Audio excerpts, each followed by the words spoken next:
자, 그럼 이때까지 살펴보고 공부했던 내용을 조합해서 미분 가능한 함수의 극대와 극소의 판정에 대한 여기 나와 있는 내용을 이제 한번 이해해 볼 건데, 자, 이 텍스트를 바로 보기 전에 아래쪽에 있는 그림부터 좀 볼게요. 우리 그래프가 끊어지지 않고 이어져 있는 연속함수에 대해서는 어느 지점을 경계로 그 지점의 좌우에서 함수가 증가하다 감소하면 그 함수 그 지점에서 극대이다. 또 연속함수에 대해서 어느 지점을 경계로 그 지점의 좌우에서 함수가 감소하다 증가하면 그 함수 그 지점에서 극소이다 라고 함수의 증가와 감소가 교차하는 지점을 보면서 연속인 함수의 극대와 극소를 판단해 줄 수 있겠다고 했죠.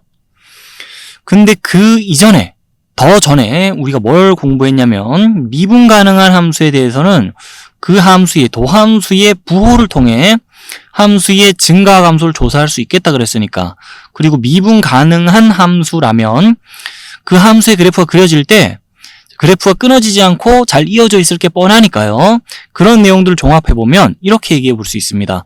미분 가능한 함수 fx에 대해서는, 자, x는 a라는 지점 좌우에서 그 함수의 도함수 f'x의 부호가 양에서 음으로 바뀌면 그 함수 fx는 x는 a에서 극대인 거고, 또 x는 a 좌우에서 f'x의 부호가 음에서 양으로 바뀌면 그 함수 fx는 x는 a에서 극소인 겁니다.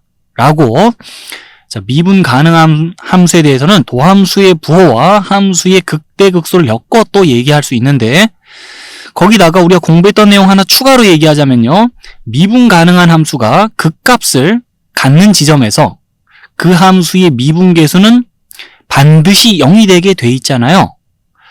자, 그런 현상들까지 종합적으로 쭉 봐둔 다음에 이제 위에 올라가서 이 내용을 한번 읽어볼게요. 그리고 수월하게 이 내용을 한번 이해하고 넘어가겠습니다. 미분 가능한 함수 fx에 대하여 f'a가 0이라고 칩시다. 그러면 그 상황에서 우리가 생각해 볼 수 있는 경우가 한 3가지 정도 되는데, 미분 가능한 함수 fx에 대해 f'a의 값이 0이면요, 함수 fx가 x는 a에서 극대일 수도 있고, 아니면 함수 fx는 x는 a에서 극소일 수도 있고, 그것도 아니면 함수 fx는 x는 a에서 극대도 극소도 아닐 수도 있어요.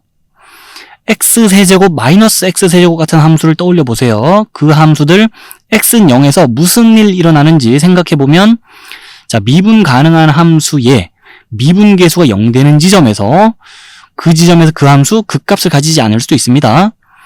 자, 어쨌든 이 상황에서 우리가 생각해 볼 수 있는 경우가 한 3가지 정도 되는데, f'a가 0인 상황에서 거기다가 x는 a 좌우에서 f'x의 부호가 바뀐다 그러면 이제 함수 fx에서 x는 a라는 지점은 극대 또는 극소인 지점 확정이에요.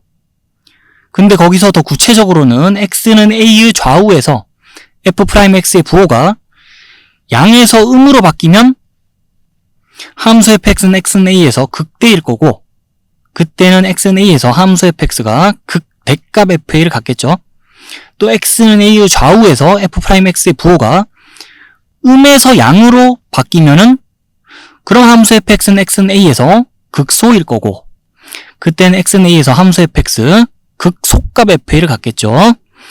자, 여기 나와 있는 내용 중에 뭐 새롭게 받아들여야 될 개념 같은 건 없기 때문에 지금까지 공부를 잘 해놨다면은 여러분들이 이 내용을 수월하게, 자, 이해해 줄 수 있을 거라 보고요. 그 다음에 참고 삼아, 여기 나와 있진 않지만은 안 나와 있는 내용을, 없는 내용을 제가 만들어내가지고 잠시 참고 삼아 얘기해 볼게요. 미분 가능한 함수 fx에 대해서 f'a는 0인 상황에서 x는 a의 좌우에서 f'x의 부호가 바뀌지 않으면요, 그러니까 f'a는 0인 상황에서 x는 a의 좌우에서 f'x의 부호가 플러스에서 플러스 또는 마이너스에서 마이너스로 x는 a 좌우에서 f'x의 부호가 바뀌지 않고 그대로 유지된다 그러면은 그때는 함수 fx, x는 a에서 극대도 극소도 아니게 됩니다. 또 예를 들어보자면 x세제곱, 마이너스 x세제곱 같은 함수를 또다시 예로 들어볼 수 있겠는데, x는 0 부근에서 그 함수들에 대해 무슨 일 일어나는지 또 생각을 해보면 제가 방금 말한 게 뭔 말인지 이해가 될 거라 봐요. 자, 여기까지 해가지고 이제 도함수의 활용 파트에서 우리가 제일 자주 접할 함수가 3차 함수고 그 다음이 뭐 4차 함수고 그런데 그런 함수들에 대해서는 이제 함수의 극대와 극소를 판정해 줘야 된다거나 그 함수의 극값을 구해야 된다거나 할 때 필요한 얘기를 여기서 다 한 것 같습니다. 일단 기본적으로는. 그럼 이제 실제 여기서 얘기한 내용을 바탕으로 극값을 좀 구하러 가볼게요.